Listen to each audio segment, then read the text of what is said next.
All right, Katherine, please take it away. Okay, this is getting your kids to listen the first time. Yes. So this is great. So this is how life shows up, right? And this is a great moment for me because I know that parents feel like everything is personal today. And I felt like this is what happens. I give my kid, I tell them to do something, they don't do it. It feels what? It feels personal. And just now, this felt personal. Go. It's all anxious. I was all anxious. All right. So thank you for being here. And who do we have here? Let's see. All right. So are you muted right now or can you talk? I just unmuted myself, so. No, I mean the moms. I can't tell if they're muted or. Half of them are muted, half are not. Oh, by choice though, by choice, Yes, yeah? by choice, Okay, yeah. so great. So thanks for being here because your time is really, really valuable. So let's make the most of this time, your time. So I just want to know the ages of your kids before I launch.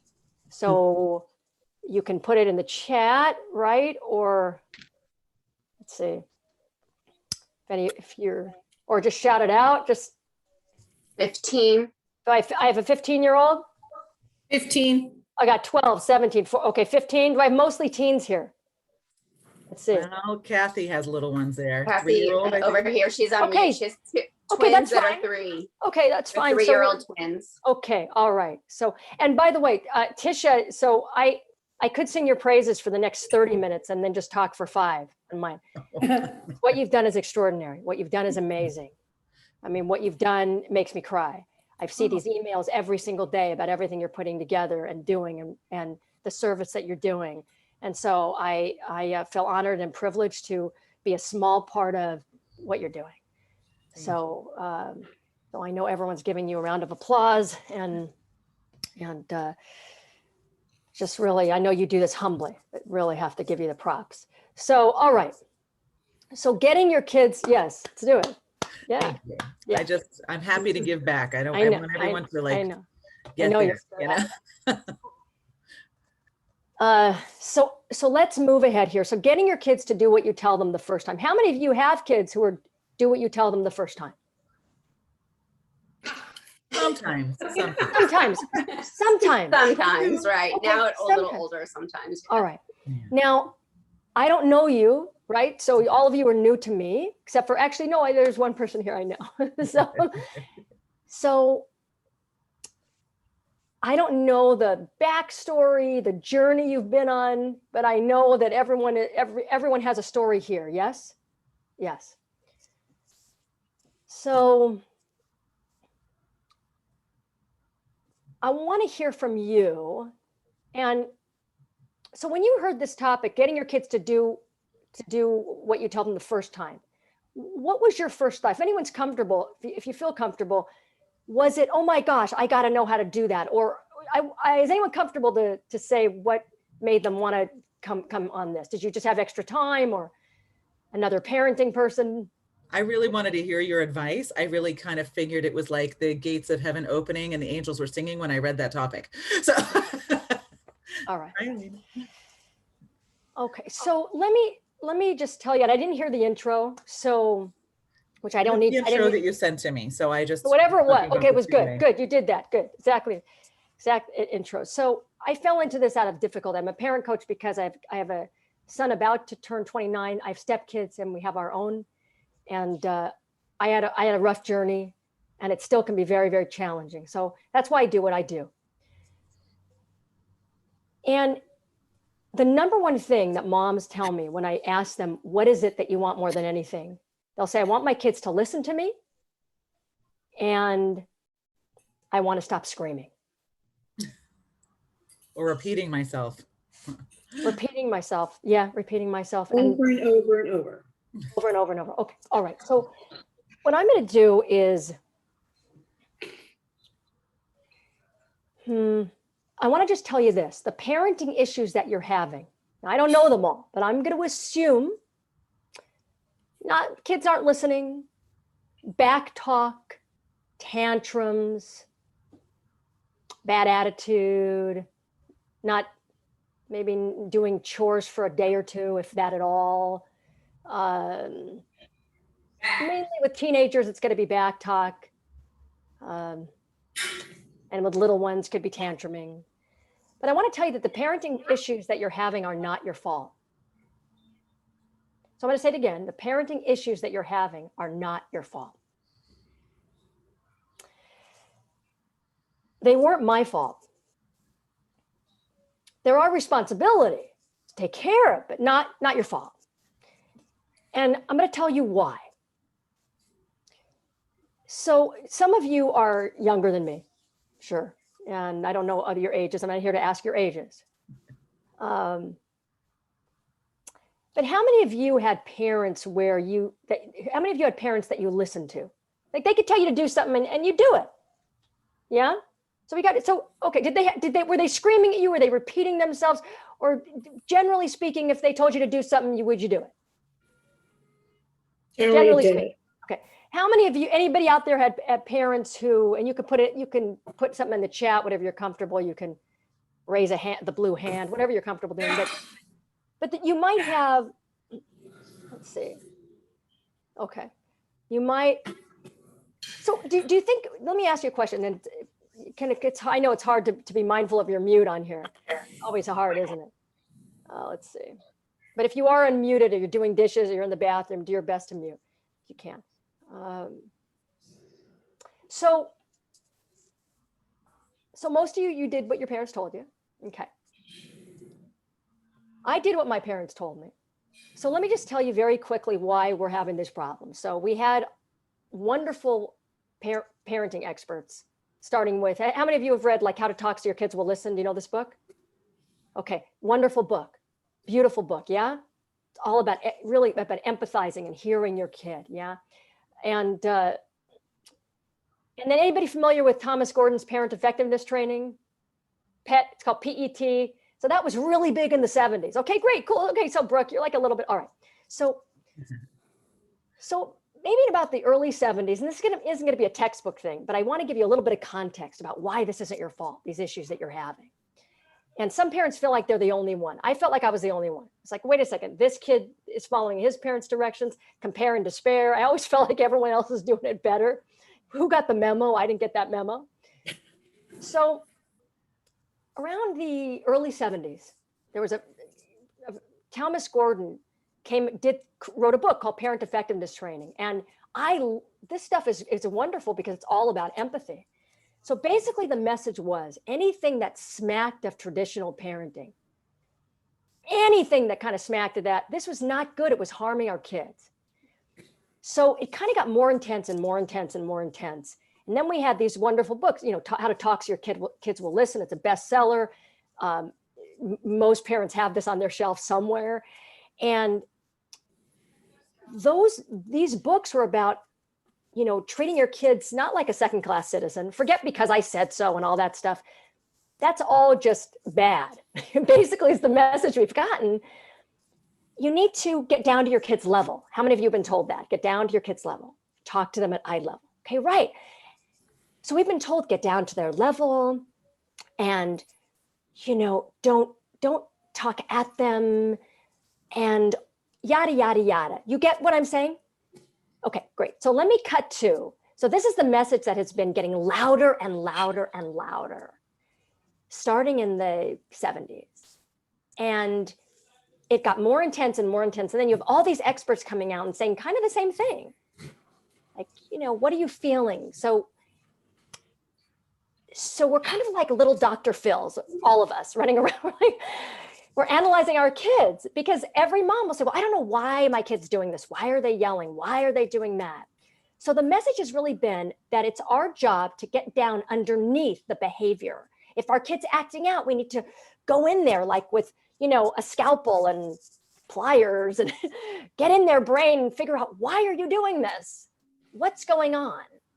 Okay, so the message has been to moms from experts, because I went to these experts, and the empathy, everything they gave me about empathy and how to really listen to my kids, that was great. It's all great. That's why you love it so much, because it might have been different than the parenting you got. How many of you felt like that you weren't listened to in the way you would have liked to by your parents? Well, hello, I'll put up both my hands for that. So I felt like I wasn't really heard all the time. So I loved all this. And when I was going to have my, my son, I was going to listen to everything that came out of his mouth. I was going to feel every feeling before he did. I was going to be that mom. And it was going well for like the first 2 years. Okay. And then all hell broke loose, and it wasn't his fault. So what we've done, really, the message that we've been given is, you need to figure out why your kid's acting the way that they're acting. Because if you can figure that out, then you can solve it. If you can figure out why your 3-year-old is tantruming, are you angry? Are you frustrated? If you can just figure that out, because there's a cause to that behavior. Does that make sense? Okay, please, if it doesn't, say, hey, it doesn't make sense to me. All right. So that's why we're always trying to find out what's going on with you. That's why moms will say to me, well, my kid's tantruming. I don't know why. That's why when I went to an expert and I said, my son is hitting me when he doesn't get what he wants, the expert said, well, what's going on? Has your husband hit you? They wanted to get, now there might be, I understand there are extenuating circumstances, but I'm not here to talk about those. I'm here to talk about a simple command like put your backpack away. I know that we have other things. We all come from different things, different situations, some of them very, very intense. So are there reasons sometimes? Absolutely. Are those therapists necessary and important? Absolutely. But when it comes to why won't my kid put the milk back in the fridge without giving me the F bomb or whatever it is that something deep and dark that I got to get to the bottom of? No. So I'm going to give you an example, very short, of a mom 60 years ago telling her child to put away his backpack. And I'm going to give you an example of today's mom doing it, so this becomes clearer to you. Okay. So you had like the 1950s mom. Okay, father knows best. It wasn't perfect. We know that. Okay. I'm talking about your average mom who was, pretty average. This was happening all over the country. So mom telling her son to put away his backpack. Junior, I want you to put away your backpack right now. And I'll be back in a moment to see that you've done that. And she would just walk away. Just walk away from her 12, 13, 14-year-old or 5-year-old or 6-year-old. Okay. Yes, she had a little one. I want all these toys picked up right now. I'll be back in a moment to see that you've done it. She would walk away. And she would come back and the toys would be, put away. The backpack would be put away. For the most part. So today's mom doing the same thing sounds like this. So you can't see me, but I'm getting down on the floor if I have a little one. Okay. Hey, Tyler, sweetheart, you know what? I just want you to know your backpack is over there and it's been there for a little while. I think you have some homework in it, but you should really be doing that. You know what? Take your homework out but you know what I want you to do? I want you to take your backpack first. I want you to go put it away in the other room, okay? Tyler, I'm talking to you. Put your phone down and look at me. What's going on? We've talked about this. You need to pay attention to me. Now, if you have a little one, telling your little one to put away their toys, sweetie, hey, I just want you to know, I want you to put away your toys right now, okay? Sweetheart, you're not looking at mommy. Look at mommy. Remember, eye contact. Sweetheart, watch mommy. I'm putting away the blue ones and I want you to put away the red ones. Or your teenager, I want you to know that backpack is not put away. I'm telling you right now, you're not going to be playing on the Xbox right now. Okay? Okay? I'm talking to you. I'm sorry. I'm so sorry. I've had a bad day. I'm really sorry. It is not you. Just do whatever you want to do. Play on the Xbox. Okay. So you have old school. Are you with me at all? All right. What's the difference between these? Anybody want to jump out? If anybody feel comfortable to speak, you don't have to. If you don't want to. The expectations were clear, quick Okay. and concise. All right. So the expectations were clear, but here's the thing. The reason that your kids aren't doing what you tell them to do is because, correct, is what Tisha just said. You haven't told them. Now, I know this may seem, and by the way, I know this is not going to solve all your problems, but I'm going to tell you it can really solve a lot of them. Effective communication is what's most important in parenting with a little one, with teens. Okay. Now, I understand some of you have 14-year-old, I know you may have big issues and you haven't told me what they are. Because I would be thinking, you're telling me that if I talk to my 16-year-old a little differently, that's going to fix something. And I'm telling you, actually, yes. Effective communication is number one. And it's very concrete. If you have a little one, it sounds like this. I want you to put away your toys right now. I expect you to. I need you to. Same with a teen. I want you to. I expect you to. I need you to. You're not asking permission. Okay, at the end of a sentence. How many of you say okay when you ask your kid to do something? Anybody? Maybe none of them. Maybe okay. All right. That okay is really, are you okay with what I'm asking you? I'm really afraid to ask you. I don't believe you're going to do it anyway. That okay implies you're asking permission from your kid. And that's not your fault, because we've been told that how our kids turn out, how they behave at every moment is a reflection of us. And I mean, that's why parents, especially mothers, are very, very anxious, because the message has been from well-intended parenting experts that you produce your kid. How your kid turns out is because of everything you've done. That's the message really that we've been given. And that's why mothers, there's no dads on this call, and I know there wouldn't be anyway with this particular call, but I'm going to tell you something, that all of my parenting seminars that I do and webinars, there might be one or two guys. Why is that? Because mothers are, generally speaking, the more feeling of the sexes, generally speaking, say. And we're the consumers of all this parenting literature. If you ask a guy, have you read this book? You'd be like, what? Well, I was just reading this article online. He's like, huh? They're not looking at this stuff. We're looking at it, trying to figure it out, because the message, again, not intentionally, has been, you know, the best mother, the most involved mother, the mother that is always taking her kids' emotional temperature, finding out how they are, is the best mother. I'm speaking in very broad terms, very generally. But that's the reason that we're having all these problems, is because we beg, we bribe, we cajole, we ask, we don't tell. Because we've been told that's basically mean, to tell a kid to do something. You know, because it sounds traditional, it sounds mean. So that's why your kids are not doing, generally speaking, what you want them to do. So I'm going to pause there. I want to hear from you. What do you resonate with what I'm saying? Does it make sense? Does it not make sense?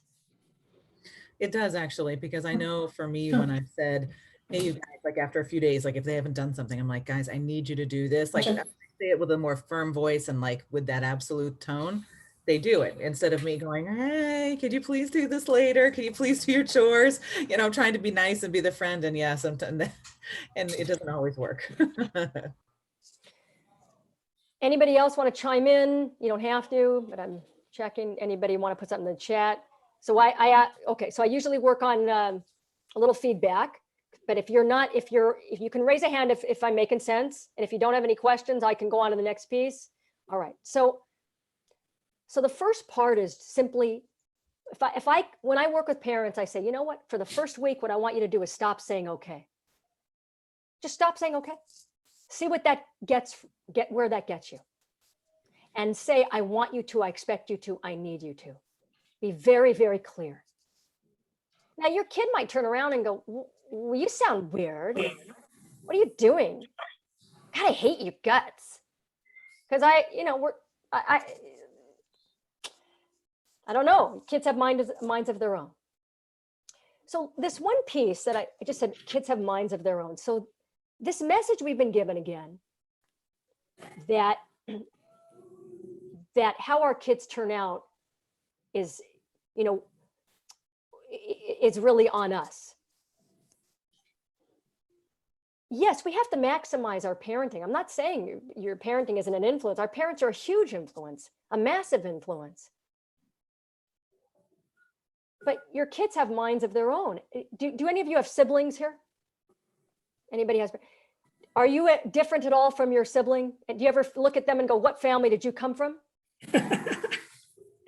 Okay, so that's proof that you turned out the way you turned out because you have a mind of your own. You took the influences from your neighbors, your friends, your siblings, your parents, whatever those influences were, and you decided how you were going to be based on the decisions you've made, right? I'm never going to drink. I am going to drink. I'm never going to do this. I am going to do that. I'm never going to marry someone like that. We all make these decisions. There's that, then I use the joke about the two brothers where they have the father who's an alcoholic, if you know this one, and the two brothers, and someone asks one of the boys, how come you drink so much? And he goes, well, look at my dad. And he asks the other one, how come you never drink? And he says, look at my dad. And I love that little, not metaphor. It's been a long day. So your kids have minds of their own. So that's why this helped me a lot when I went, oh my gosh, I'm going to relax now. I'm going to relax because everything that my child is going to do, you could be a perfect parent and your kid can still turn around and make a bad decision. Seriously. We all know people that come from very horrific upbringings and they make lemonade. How did that happen? Because a child decided that. So when I started to change my parenting, the message that I got from my mentor, who trained me, who became a parent coach through, parenting expert John Rosemond, who was the last person, by the way, I would have ever gone to, because he was very kind of traditional. But I got to tell you, that's what happened. I was desperate. I went to a lot of experts to help me, and he said, relax, just relax, because your kids have minds of their own. Like, okay. So there's that piece. And and I know that might take a while to ruminate for some of you. There's a great book I'll recommend. I have things I'll recommend later, any things that you might want or anything I can help you with. So how do you get your kids to listen to you the first time? Well, the first piece is communication. See, it starts with you. It is mom in the mirror. It really is. Because your kids respond to how you are. Yeah? You set the tone of the home. You do. So start with that piece. I'd love to hear from you. I'm happy to help you. I'd love to get emails from you. Is this working? What do you think? Any suggestions? I'm happy to support you in any way that I can. Because sometimes this changes everything for parents. Like, oh my gosh, I never told my kid to do anything. But it has to be done calmly. Are consequences important? Yes, they are. So the first step is effective communication. So number one is always, plan A is always effective communication, always. Plan B are consequences if necessary. And they are necessary sometimes. Have any of you ever given consequences? Okay. Have they been successful? Good. Oh, I'd love to hear from you. Anybody want to, do you have any, have you done, so your consequences have been successful that you've given? Very Well, good. I found giving privileges, earning privileges has worked a lot better than giving punishment. Very good. So you've withheld a privilege, perhaps, yes? Or yes, he has to earn that privilege, and He has to earn the privilege. Great. So that's been working for you. All right. So after the other not working for me for a very long time, yes. after the other not working, the other meaning a little bit of what I talked about, or Punishment and punishment. punishment and having those kinds of consequences that would seem more like taking things away instead of Right. him having to earn it as a privilege. Okay. All right. So great. That's great. So does anybody have, so I want to open up here if anyone has questions. So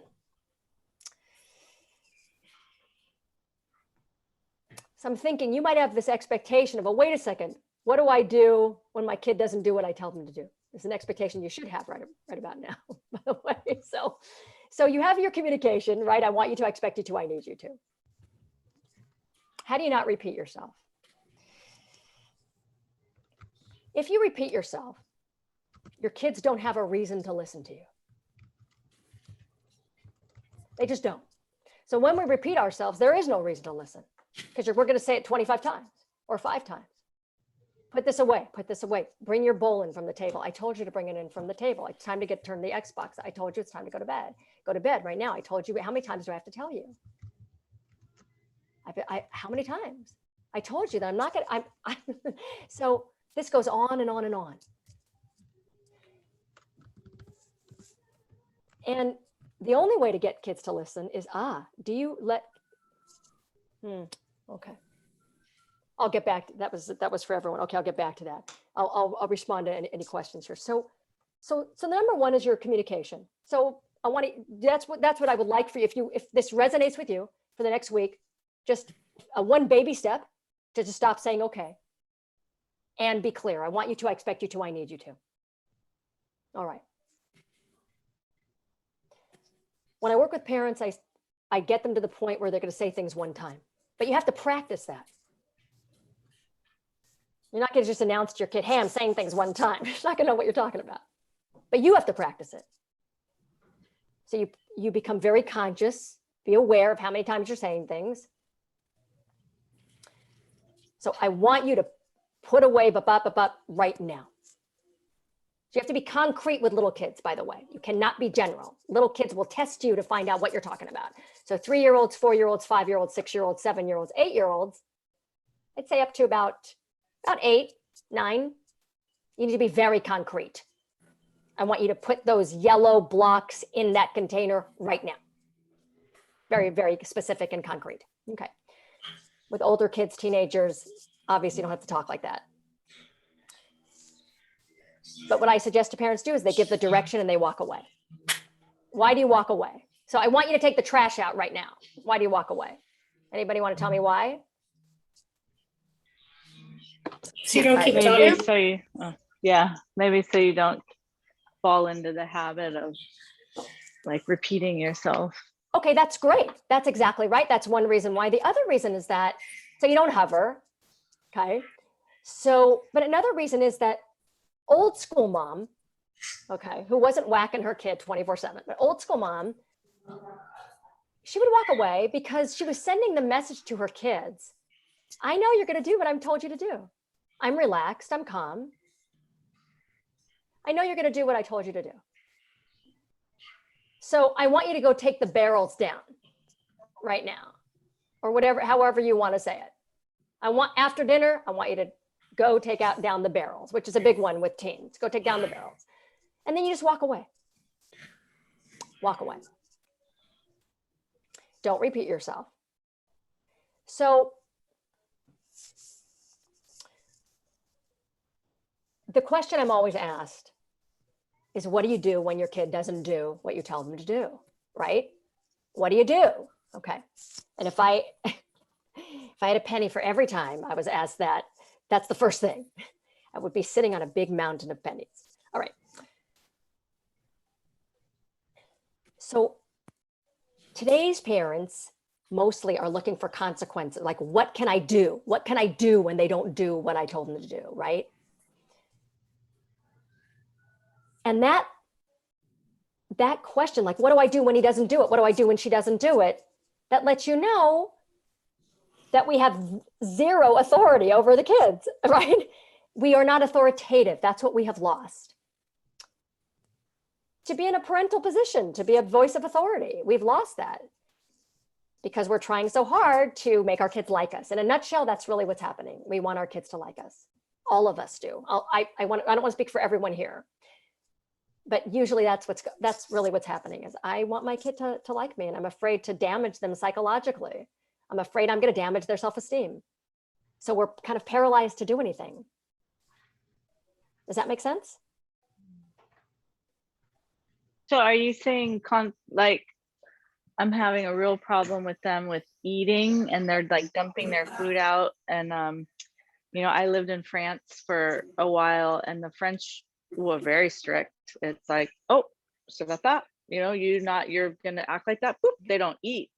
And they're very quickly. So I've tried, but then I'm kind of like, I don't know if, are you saying that that's not a good thing? Like if I said to them, this is, I want you to sit, you know, no feet on the table. We don't dump our food out. We don't throw it if you don't like it or whatever. I mean, I think I'm okay because a lot of my French friends are like, oh, they don't do that. They just don't eat. they just don't eat dinner. And that's a very French thing, I know. And your kids are, I see your kids are, and you're just talking about that they're misbehaving by throwing food. Is that your question? Should I give them I missed if consequences were good or bad. Okay. I guess Consequences I missed that part. Right. Consequences are necessary, but here's what's most important. Your most important thing is to communicate effectively. I can't, you know, you're not, I can't give parenting advice to everybody here. This is general. But but in terms of speaking to a consequence, it's not about a method. It's not about a method and a chart and a technique. Can you ever utilize them? Yes. But without knowing that you have permission to be authoritative, to say clearly to your kids, I won't tolerate that behavior. Not being mean, not being a control freak. That's not what I'm talking about. Not being anxiety ridden and reacting. That's not what I'm talking about. I'm talking about without your knowing full on that you have permission. Whatever you believe in, I will say permission given upon high. That's what I believe, okay? That, or the universe, whatever you want, whatever you believe. I'm saying that our kids need to have parents, and we have to know that we have the right to step into being authoritative, right? I'm not talking about permissive and being a pushover, authoritarian, which is reactive and mean, and that's not what I'm talking about. I'm talking about because I expect you to do that. Why? I don't need to give you a reason. We are giving reasons right, left, and center. Because and by the way, you can give a reason, but with a little child, you can't reason with them. They are never going to turn around and say, oh my gosh, mom, I get it now. I'm supposed to eat my vegetables. Your teen is never going to turn around and say, mom, when you put it like that, that makes a lot of sense that you don't want me to be on YouTube. They're never going to like what you say. So we have to be willing, first and foremost, to step into the position of I'm the bad guy. I don't want you to like me, or I may want you to like me, but I'm not going to act like that anymore because it's not to your benefit. So now, the reason I start with this baby step of communication is because it starts there. If your kids do not know what you mean, they won't know what to do. If your kids do not know where you stand, they don't know where to stand. So if we're wishy-washy in our communication because we're hesitant, because we're afraid, whatever it is, I don't know you individually, but I know you in terms of if you're like most of the parents that I deal with. We all have the same problems. If we sat in a circle and really just put them out, you'd be, oh my gosh, he does it, really? Really? Really? The same, exactly the same.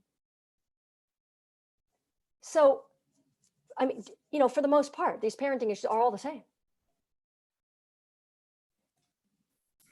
Parents had different issues years ago, but nobody had a parent coach. Nobody was on a parenting break. My kid won't put away. That wasn't an issue. And not everybody was being like, I'm going to give you something to cry about. That wasn't, everybody wasn't doing that. So what happened? Well, I told you what happened. And we're the product. Our kids, let me ask you a question. Do you think that the mental health of kids is better today than it was like a long time ago? Well, why is that? At some point, somebody, some of these experts writing all these books are going to have to say, you know what? Maybe it's not all about the frontal lobe. Maybe it's not all about digging down deep. And, I know there's exceptions, but maybe it's just because we stopped kind of, being parents in this kind of a way. So how does this translate to what you can do right now, tomorrow morning? Well, when I have had I'd say a large number of parents that will say, oh my gosh, I can't believe what happened. I just started to tell instead of yell. I was very clear and I didn't hover, I walked away, and I can't believe my kid did that.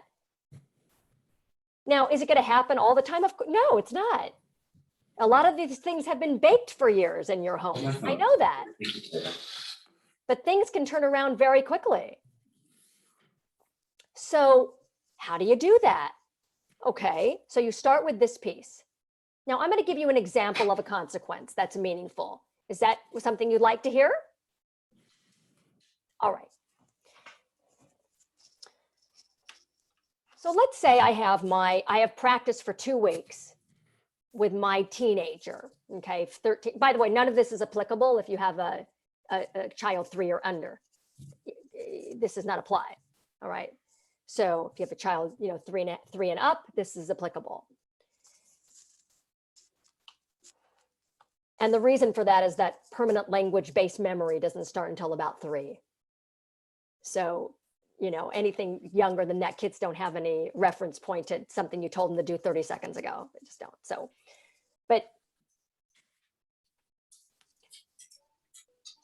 so let's say let's say you've practiced for a week or 2 weeks, and you're going, I want you to, I expect you to, I need you to. You're saying it very firmly, not in the same voice that you would go, hey, do you want to watch a movie and then I want the trash taken out? You can't talk like that.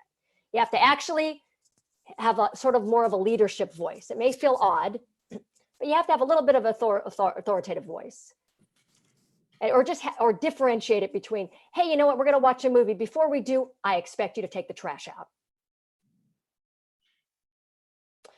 Oh, we're going to go to the park later. Yeah, we're going to go. I want all these toys picked up right now. So there's that voice. And if you have little ones, your kids need to be able to distinguish between, oh, my mom's telling me to do something, that voice. You want to go to Menchie's? Hey, I want you to pick up your toys. No. All right. They have to be clear and distinct. So you have an older kid. So I'm talking to people with teens, 15, 18, 15. Nothing is ever too late. Ever, ever, ever, ever. So exciting, right?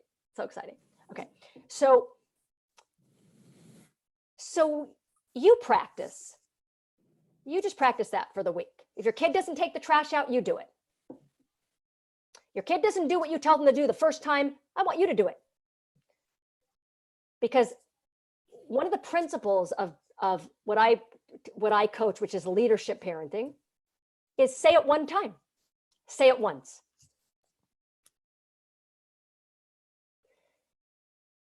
Because if you want your kids to listen to you the first time, they have to know that you're only going to say it one time. I know this takes work, but it's very worth it. And things change pretty quickly. But it starts with you. So I want you to, I expect you to, I need you to do da da da da da. I want you to bring your dishes in right now. And you walk away and you're relaxed. You check your phone, do what you're going to do. Come back in, dishes aren't put away. You don't go, oh, man. Do I have to put this away? I just told you to do something. I said, get off your phone and don't do any of that. Do any of you do any of that? Does that resonate with any of you at all? All right. Do you feel good doing that? Do you feel it all kind of naggy? All right. So I want to help you stop nagging. That's what I want to do. Because no kid likes a nag, but this is not your fault. You haven't known how to do it. I didn't. So, okay. So you go do it for your kid. And you don't make them feel bad. You don't say anything. You just do it. That's what I tell moms to do. The first week they work with me, that's all we're doing. First week, first 2 weeks, they're giving me feedback as to how it's going. And we work back and forth. That's how we work. Because I got to know, how are you saying it? I'll say, you saying it authoritatively? I go, let me hear it. I want you to take the trash out. No, that's not that's not it. No, that's wrong. Because look, do we hear everything? Are you hearing everything I'm saying right now? Are you going to remember everything? No, right? That's why we watch movies again and again. That's why we have to listen to things again and again. So I work on feedback. I need yours. So you just practice. And good authoritative parenting from an authoritative place is very calm. It's relaxed. The more relaxed parents are, the more relaxed kids are. And you want a relaxed home. I know you want a serene home. That's the number one thing I'm told. Can you give me some serenity? Okay. Starts with you. So for the next week or two, tell your kid to do something one time. And I know that there's things you're going to, well, wait a second. What about getting in the car? I must say it once. But again, I'm doing the best I can here with limited time. You have common sense. So if your kid's at the mall running off, you don't just say it once. Okay. So, all right. So, but you give those commands and be aware of when and I say the word command. Does that make anybody uncomfortable? It's kind of old school sounding, huh? It's like, command? What's that? But I'm not saying demand. They're very different. Demanding is control freak. Commanding is clear. I'm a commanding presence in this. It's my home. It's your home. I pay the mortgage. All right. I want you to. I expect you to. I need you to. Your kid doesn't do it. You do it for him. And you do that for the next 2 weeks. Anybody willing to do that? Let me know how it goes. All right. How many of you been told you got to warn kids? Got to give warnings? Okay. So I was told that. You got to warn your kids. Well, I'm warning you. If you don't do that, this is going to happen. Do you feel good when you do that to your kid?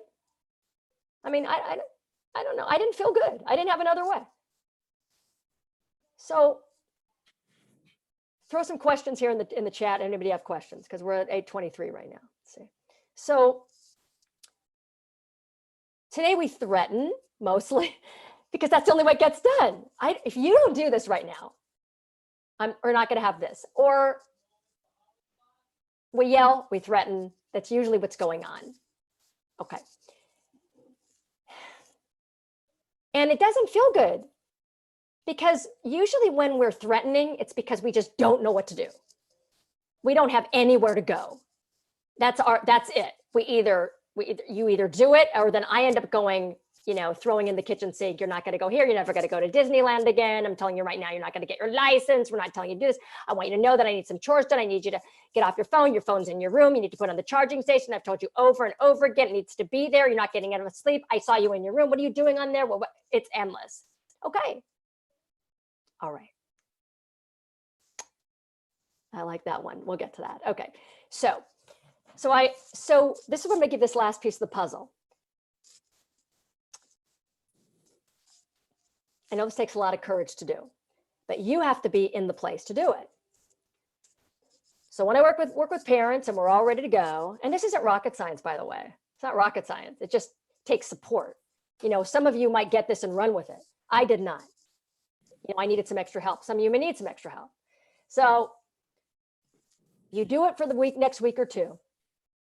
You do the best you can.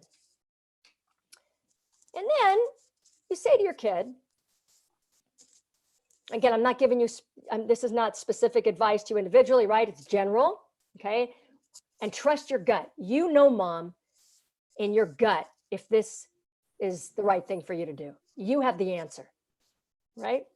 You have the answer for you, what's best for your family. If it resonates, great. It's what works for me, it's what works for my clients. But you, the answer lies within you, yes? Yes. All right. So I'll say to parents, okay, they have teens, they go, you know what? Sit down for a second. You want an ice cream? Great.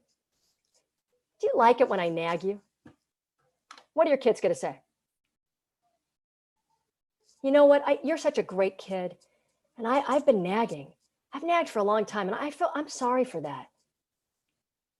You know, I haven't felt good about that. You're just incredible. And you're so capable.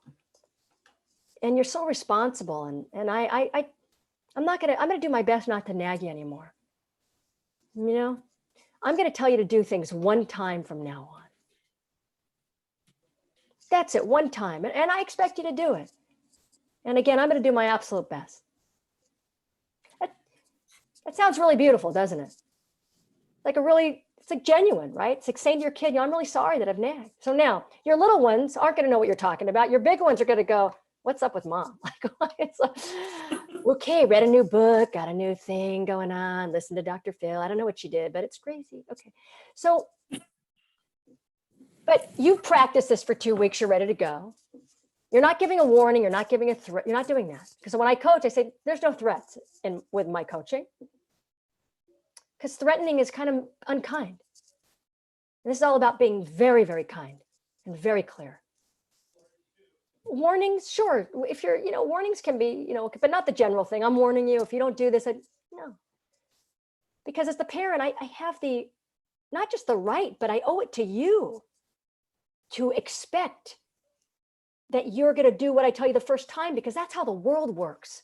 You're not going to have a boss going, hey, I just want you to know, you don't feel like coming in today. I just want you to know, I want you to go, can you go file this stuff? Okay. That's not helping our kids be resilient. And we know that. We just don't know how to get out of it. That's all.